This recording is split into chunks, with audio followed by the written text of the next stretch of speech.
na usuni moyoni mimi filimbi nalia, namulilia Malebo amekata kuokoka, nilizoimba ni nyingi nikimuonya Malebo bado hajabadilika, sasa filimbi nalia.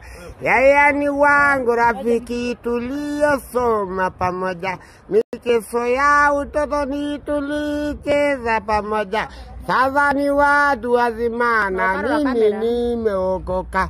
Malebo nikimwambia yeye anaruka kimanga, tangu zamani huwa akinitafuta aninunulie changa, bangi, sigara na bia.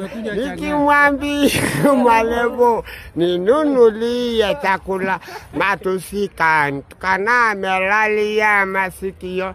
Najua maskani unapoishi Malebo, mjini Dar es Salaam pepo ya magurumbasi, kule mjini Arusha kwa ingali ni deni, na jiji la Nairobi wanakupata ngepaka mkoka paka.